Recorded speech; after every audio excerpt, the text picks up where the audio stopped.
CD2. Test 3, Section 1. You will hear a woman talking on the telephone to a man about a car he is selling. First, you have some time to look at questions 1 to 4.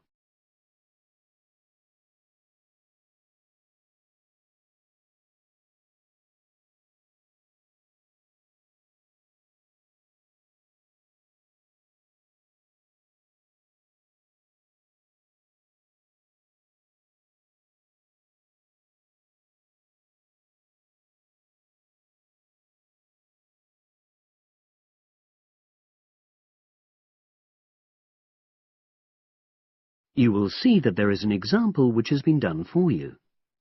On this occasion only, the conversation relating to this will be played first.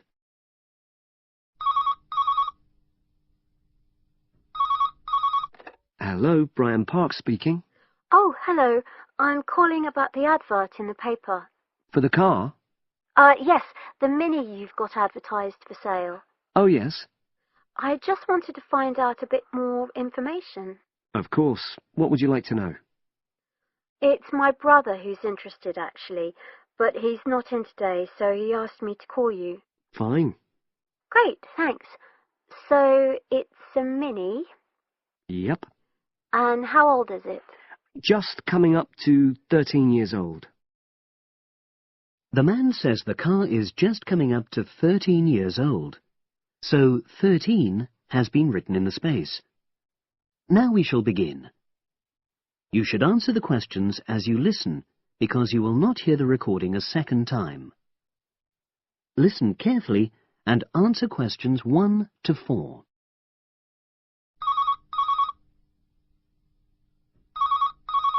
Hello, Brian Park speaking.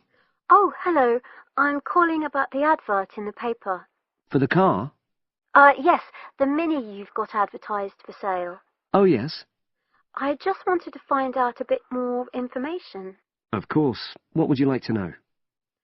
It's my brother who's interested, actually, but he's not in today, so he asked me to call you. Fine. Great, thanks. So, it's a Mini, Yep. and how old is it? Just coming up to 13 years old. And I seem to remember from the ad that it's grey. That's it. Doesn't show the dirt. Absolutely. Anyway, the colour shouldn't be a problem for Jeff. You know, the important thing is the quality. Yes, of course. And what about mileage? With it being pretty old, it's probably over 100,000? Actually, it's 40,000 less than that. 62,000 on the clock. Great. I remember now. I'm confusing it with another ad I was looking at. Right. Pleasant surprise then. Yeah. Have you been the only owner, or was there a previous one? I'm the second one. Before, it was owned by a teacher who was a very careful driver. Didn't have any accidents. Very good. And what about you? What do you tend to use it for? I haven't used it all that much, mostly for shopping. You know the sort of thing. So not much wear and tear. I'll make a note of that. I know Jeff wanted me to check that. Right. Before you hear the rest of the conversation, you have some time to look at questions 5 to 10.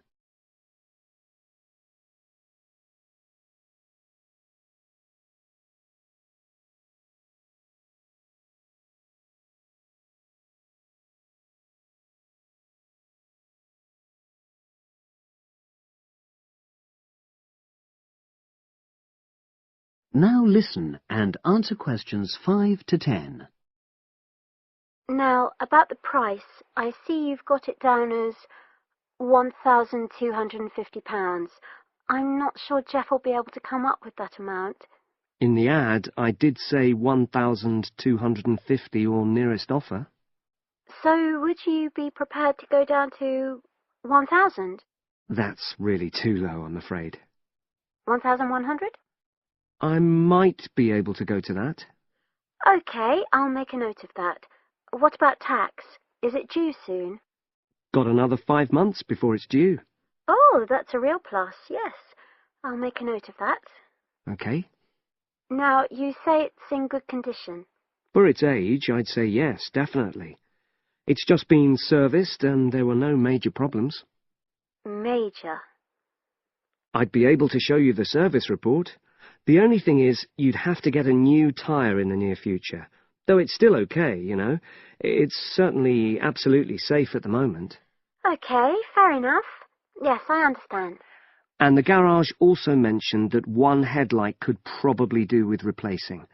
They think there's a fault there, you know, intermittent. Well, we'd obviously look at all the documents, but that sounds very straightforward. Of course. I've got all the service documents up to date, and you can look at those. Well, it all sounds pretty good, and I know my brother will be interested, so would it be possible for him to see the car? He's back from his trip tomorrow, and away tonight, so how about tomorrow? Tomorrow? Wednesday? I'm afraid that's not possible. I'm out pretty much all day. Well, Thursday then? That'd be fine, yeah. In the morning? Yes, that'd suit me perfectly. Great. Now, you'll need my address. Oh, yes, of course. What is it? It's number 238. 238? London Road. Oh, that's easy enough. Yes, very straightforward. So I'll pass on these notes to Jeff, and he'll see you in a couple. That is the end of section 1. You now have half a minute to check your answers.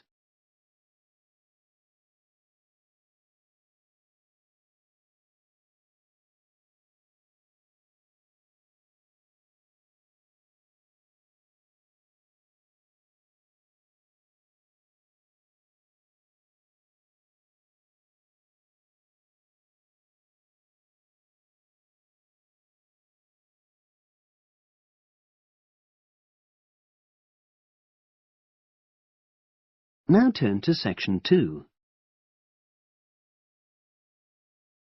Test 3, section 2. You will hear part of a podcast for visitors to the popular holiday region called the Trelaw Valley. First, you have some time to look at questions 11 to 14.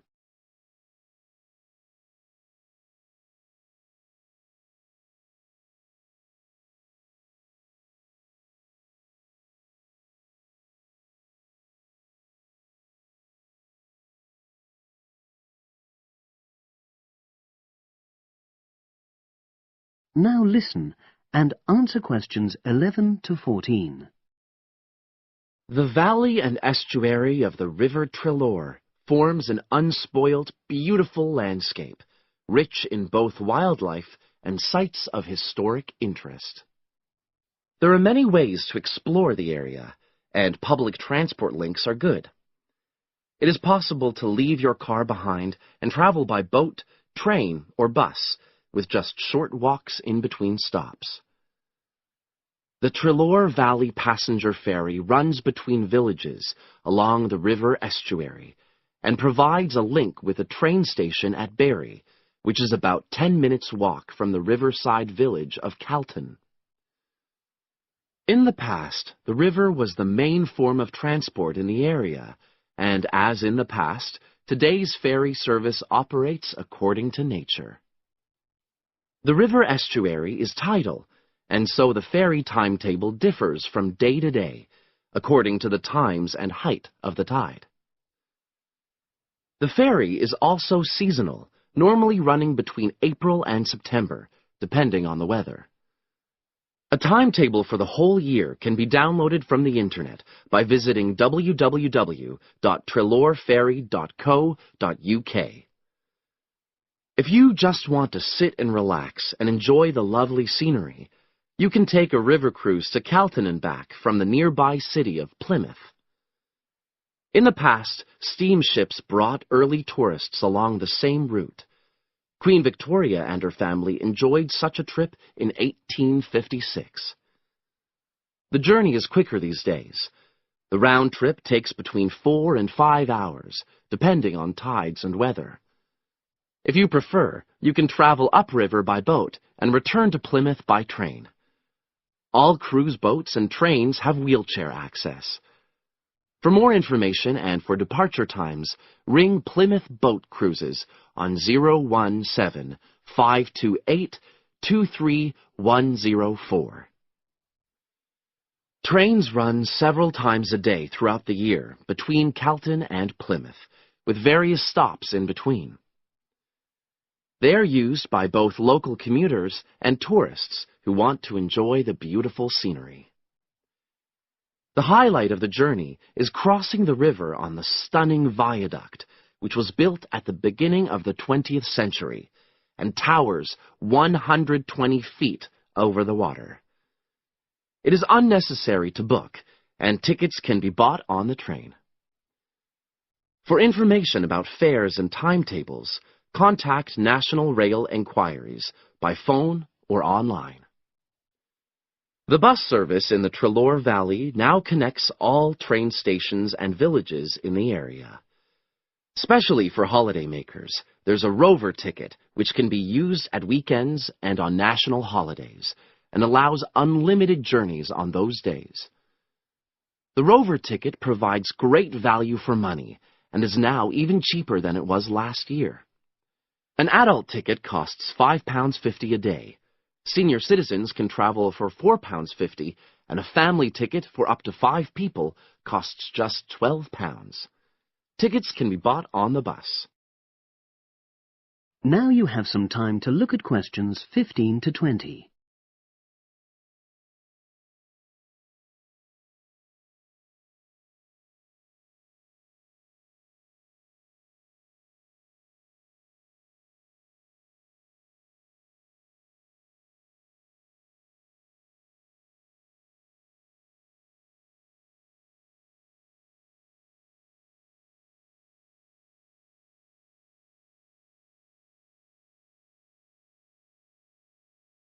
Now listen and answer questions 15 to 20.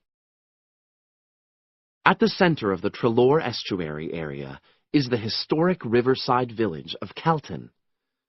The main road comes into the village from the south, and for those of you who are arriving by bus, it turns left just before the bridge and stops in the lay-by on the left-hand side. From there, it's just a short walk to Calton's various attractions.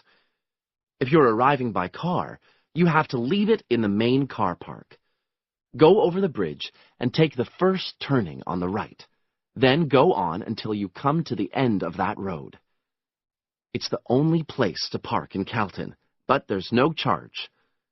If you're interested in local history, there's a museum in Calton with farming, fishing, and household implements from the late 19th century. As you come in from the south, cross the river and go straight on the same road until you reach the end. Also, on the subject of history, you can go and see the old mill, which has recently been renovated and put back into use. Turn left before you come to the bridge. Then go straight on and then take the first turning on the right. This leads straight there. If you're interested in arts and crafts, there's a potter's studio where you can watch the artist at work. After crossing the bridge, turn left, and it's the second building on the left. Finally, when you feel in need of refreshments, there's a cafe opposite the old boathouse and a picnic area near the mill. That is the end of section 2. You now have half a minute to check your answers.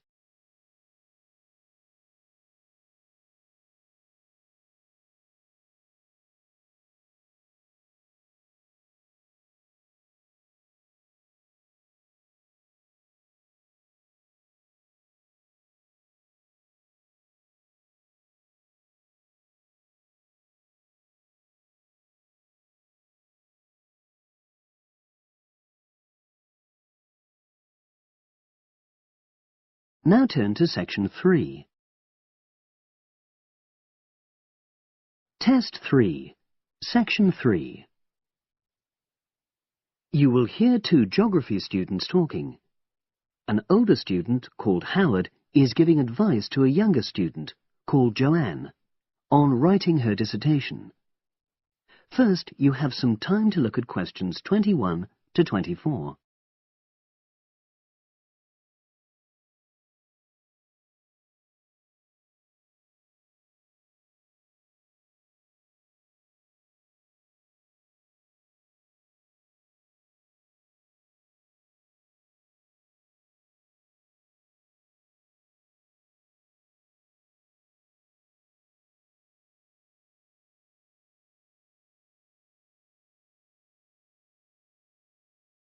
Now listen and answer questions 21 to 24.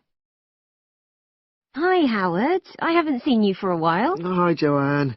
Yeah, they're keeping us really busy on the postgraduate programme. But how are you?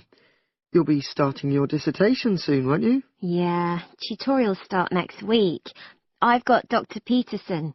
You'll remember it all from last year, of course. It's not something you forget easily. Oh.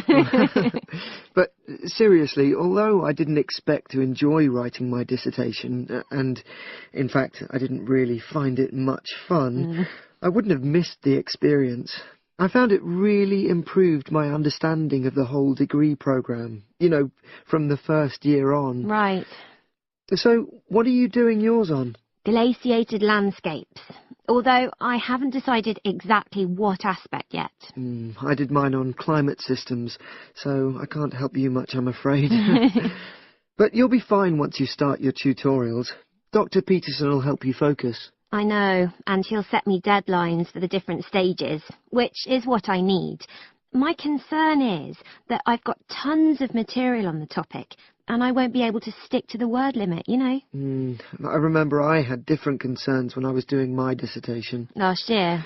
Yeah, before my first tutorial I did a lot of fairly general reading because I hadn't fixed on my topic at that stage. I actually enjoyed that quite a lot and really improved my reading speed, you know, so I was getting through a lot of material. I was frightened I wouldn't remember it all, though, so I got into the habit of making very detailed notes. So, did you find your tutor helpful in getting you started? Yeah, we certainly had some interesting discussions, but it's funny, I saw a brilliant programme about climate change, and it was that really fired me up. It was talking about some recent research which seemed to contradict some of the articles I'd been reading. Now you have some time to look at questions 25 to 30.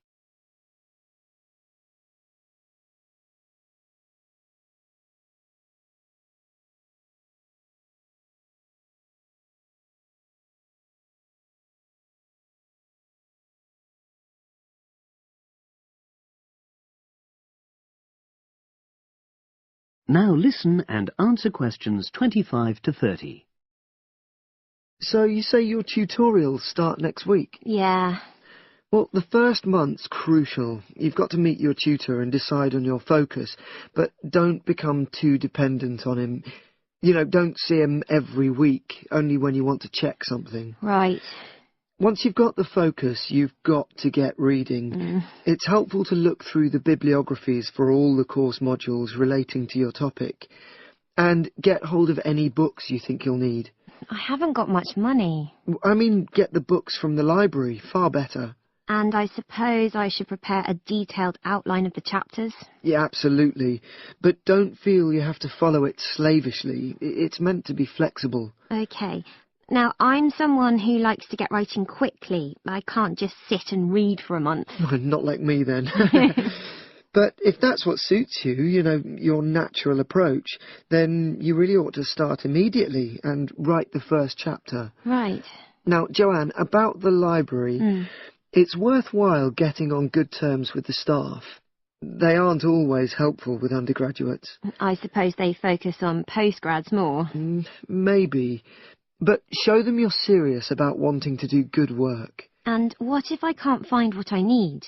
Well, there's interlibrary loans. Borrowing books from other libraries, but I've heard it isn't all that reliable. You're right, but you probably won't need it anyway. Be positive. The library is likely to have most things you need. And during the dissertation writing period, you can take out 15 instead of the usual 10 books. Should I look at previous year's dissertations? You can do. But I won't know which are the good ones. The library only keeps the best, and the staff can advise you. Are they willing to do that? Oh, yeah. And I'm worried about getting journal articles from the electronic library. Well, have you tried to find any yet? No. Well, you should. It's really straightforward. That's obviously something I'll have to look into. Dr. Peterson will help. Yeah, I know I can go to him if I have any worries. Except he will be away in the second month. It's the holidays. You should ask him what to do while he's away. Gosh, yeah. But I suppose I can get a lot of support from course mates.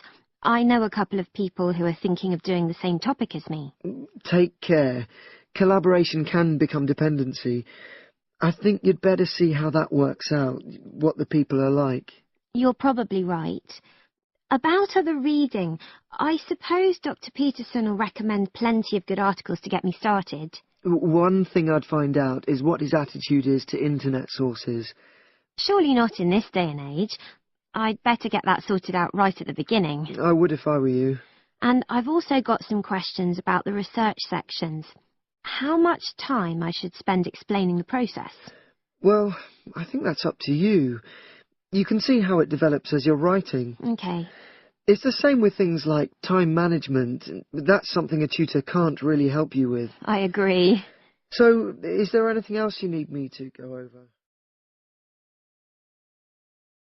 That is the end of section 3. You now have half a minute to check your answers.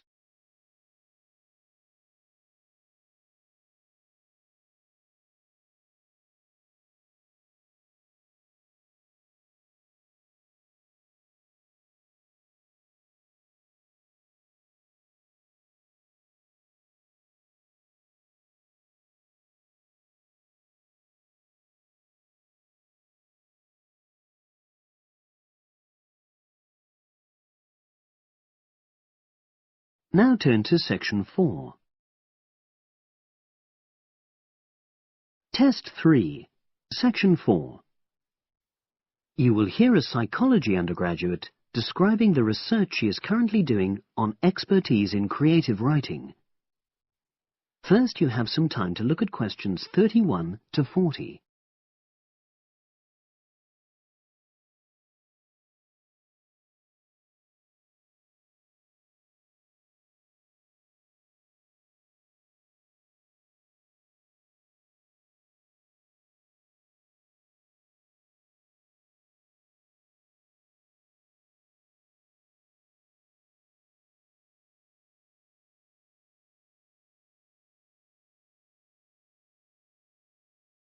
Now listen and answer questions 31 to 40. For my short presentation today, I'm going to summarise the work I've done so far on my research project to explore expertise in creative writing. Essentially, I'll share with you the process I underwent to gather my interim findings. First of all, I should give a little relevant background information about myself. Before I started my current degree course in cognitive psychology, I studied English literature, and as you can imagine, this meant I spent a great deal of time thinking about the notion of creativity and what makes people develop into successful writers. However, the idea for this research project came from a very specific source. I became fascinated with the idea of what makes an expert creative writer when I read a well-known 20th century writer's autobiography. I won't say which one at this stage, because I think that might prejudice your interpretation. Anyway, this got me thinking about the different routes to expertise. Specifically, I wondered why some people become experts at things, whilst others fail to do so, in spite of the fact that they may be equally gifted and work equally hard. I started to read about how other researchers had explored similar questions in other fields. I began to see a pattern that those studies which involved research in a lab were too controlled for my purposes, and I decided to avoid reading them. I was quite surprised to find that the clearest guidance for my topic came from investigations into what I call practical skills, such as hairdressing or waiting tables. Most of these studies tended to use a similar set of procedures, which I eventually adopted for my own project.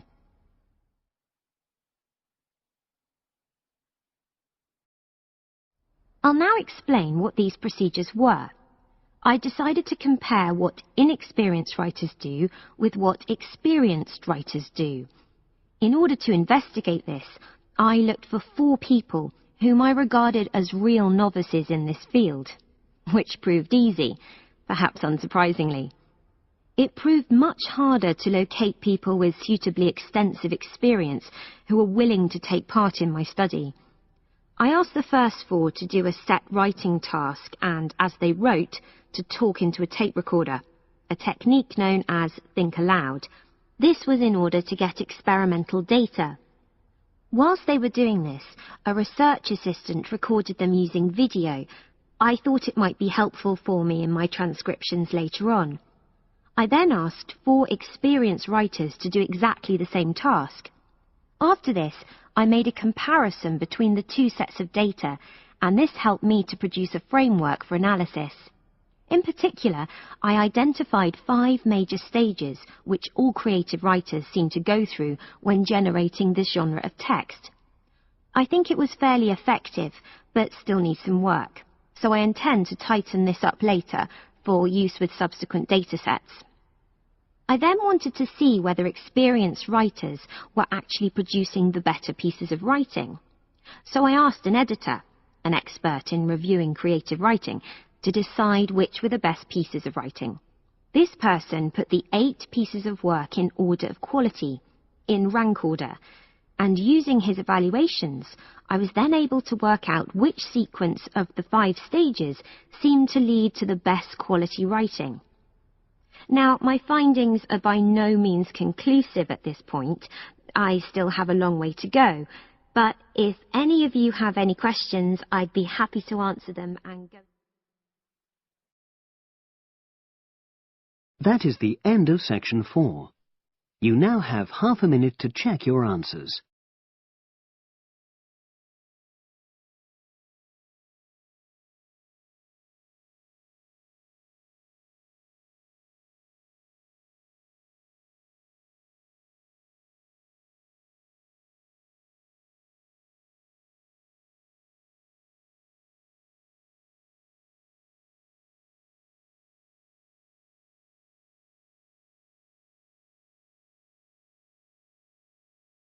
That is the end of the listening test.